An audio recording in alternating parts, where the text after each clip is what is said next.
Here's absolute panic stations at the racecourse, innit? Just when you think the red dragons are flying, just when the momentum feels unstoppable after silencing Ewood Park, reality comes crashing down like a ton of bricks. You look at the fixture list, you see Derby County away, Pride Park, a proper cauldron of noise, and you think, right, we need our big guns for this, we need the heavy artillery. But then you get the news, the kind of update that makes you want to throw your phone across the room. We aren't talking about squad players here, we aren't talking about rotation options, we are talking about the very heartbeat of the Wrexham attack. The goals, the grit, the terror of championship defences. Imagine walking into a boxing match with one hand tied behind your back. That's what this feels like. The team sheet for Sunday is giving me anxiety just thinking about it. You saw what happened against Blackburn, sure. The lads put in a shift, a proper heroic performance to snatch that 2-0 win. But can you do it again? Can you go to the East Midlands, into the Lion's Den with your top 2 assassins sitting in the stands wearing tracksuits? Because that is the reality staring us in the face.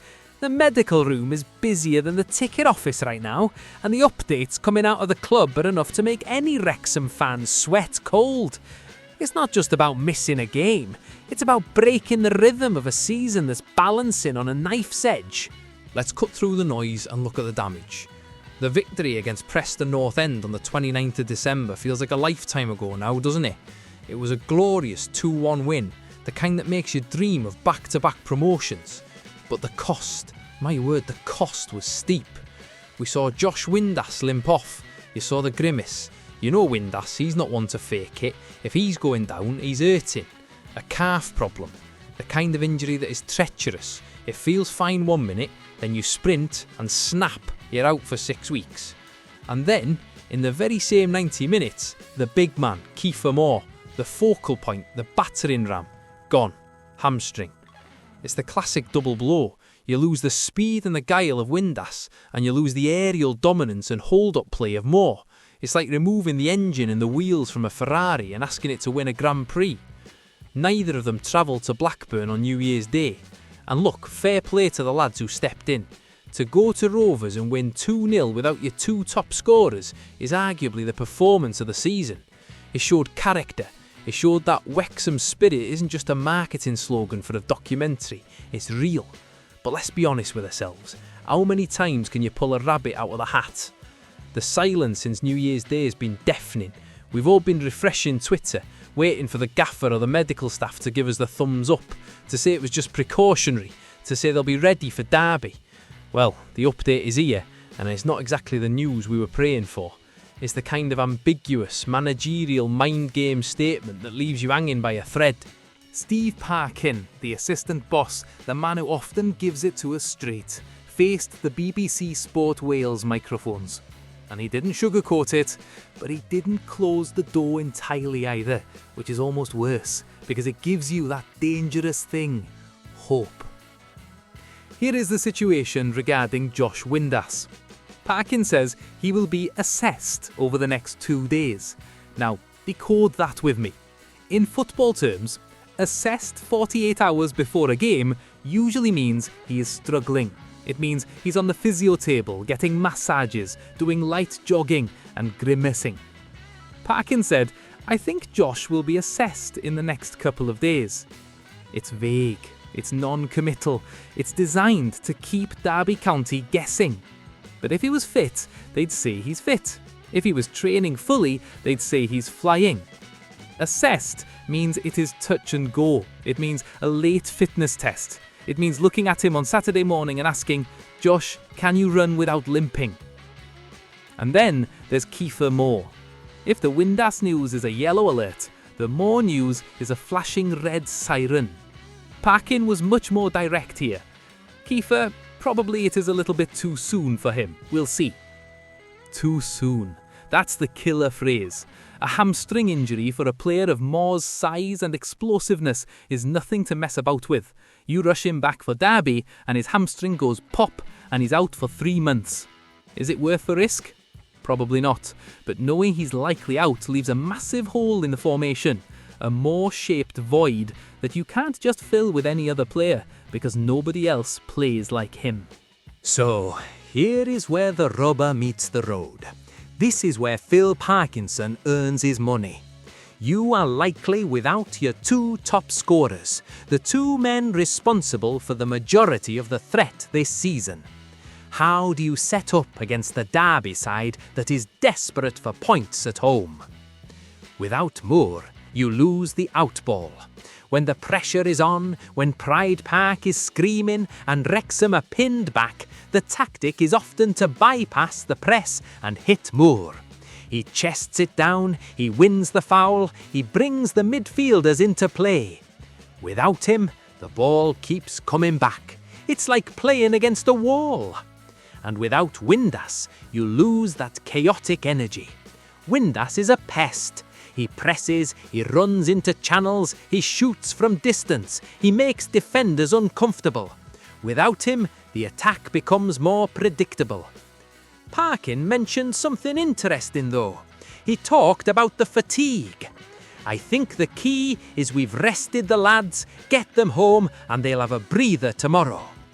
This is the hidden factor.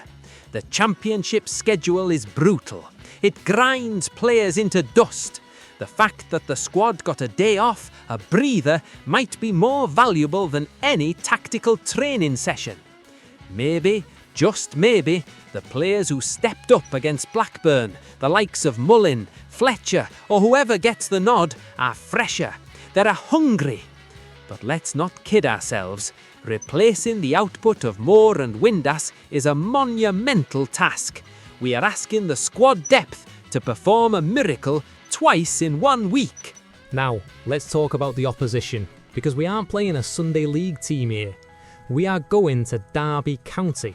We are going to Pride Park. Steve Parkin knows exactly what is waiting for them. He called it a very passionate football club. That's polite code for it's going to be hostile. Derby have just ended a 3-match winless run.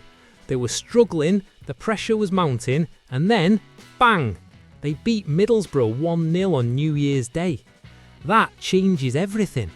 Confidence is a drug in football, and Derby just got a massive hit of it. They beat a promotion contender. They defended their patch. They are going to be bouncing on Sunday. Parkin said, "What a game to go to. I know it is a very passionate football club. They'll have a massive crowd." He's right. The atmosphere will be electric. And this is where Wrexham usually thrive, isn't it? The bigger the stage, the better the Red Dragons play. But usually, they have their best weapons on the pitch. Going to Pride Park with a makeshift attack is like walking into a knife fight with a spoon. You have to be clever. You have to be resilient. You have to frustrate them. Parkin is banking on the travelling army. I'm sure we'll have a massive following because we've not been there for a long time, and it is one to really look forward to. The Wrexham away end will be full, it will be loud, but will it be enough to carry a team missing its talismans? We have history this season, don't we? Cast your mind back to September. The reverse fixture in North Wales. It ended 1-1. It was a tight, cagey affair. Lewis O'Brien opened the scoring for us. Absolute scenes. But then Ben Brereton Diaz levelled it up for them. A draw. A fair result, perhaps, but it showed that there is very little to separate these two sides when they're at full strength. But that was at the Racecourse. That was with a different dynamic. Now the tables have turned. We are on their turf, and the personnel is different. That draw in September sits in the back of the mind. It tells us that Derby can hurt us. Brereton Diaz is a threat if he plays. They have quality, and now they have momentum from the Borough win. Wrexham, on the other hand, have the momentum of results, but the anxiety of injuries. It's a fascinating clash of styles and circumstances. Can Wrexham's system hold up without the individuals? That is the question every fan is asking in the group chats right now. Here is the thing that nobody is talking about enough. We focus on who is missing, but look at who is present. The win against Blackburn wasn't luck, it was a statement. It proved that this Wrexham side has evolved beyond just being a vehicle for star players. The structure that Parkinson has built, it works. When Moore is out, do we collapse? No, we adapt. When Windus is out, do we stop scoring? No, we find a way. The fact that Parkin is assessing Windus suggests they are desperate to get him involved, even if it's off the bench. Imagine that scenario. 60 minutes in, 0-0, game in the balance, and Windus comes on to run at tired legs. That could be the game changer. And let's not forget the psychological edge. Wrexham are the story of football right now. Every team wants to beat us. Derby will treat this like a cup final, but that pressure can weigh heavy on the home side. If Wrexham can keep it tight for the first 20 minutes, if they can silence that massive crowd Parkin talked about, the anxiety at Pride Park will grow. The groans will start, and that is when Wrexham, even without more, can strike. But it all hinges on that assessment. If Windus fails the fitness test, the burden on the rest of the squad becomes immense. So, where does this leave us? It leaves us in a state of high alert. The likely absence of Kiefer Moore is a blow to the gut. There is no dressing it up. He gives us a dimension that is Premier League quality. Losing him for a game of this magnitude is a disaster. But Josh Windus, there is a glimmer of hope. The fact they haven't ruled him out yet, the fact they are taking it to the wire, tells me he wants to play. He knows how big this is. This Sunday isn't just about 3 points, it's a test of the club's ambitions. If we can go to Derby County without our best strikers and get the result, then put the ribbons on the promotion trophy now, because nothing will stop us. But if we go there and look toothless, if we struggle to create chances, then the critics will be sharpening their knives. They'll say we are a two-man team. They'll say the wheels are coming off. Steve Parkin sounds calm. He sounds confident in the breather the lads have had. I hope he's right, because come Sunday at 3 p.m, there will be nowhere to hide. It's going to be tense. It's going to be physical. It's going to be a proper battle. And quite frankly, I wouldn't have it any other way. But God, I wish Kiefer was playing. Keep your eyes peeled for the team news an hour before kickoff. That team sheet is going to tell us everything we need to know about how this season ends. Up the town.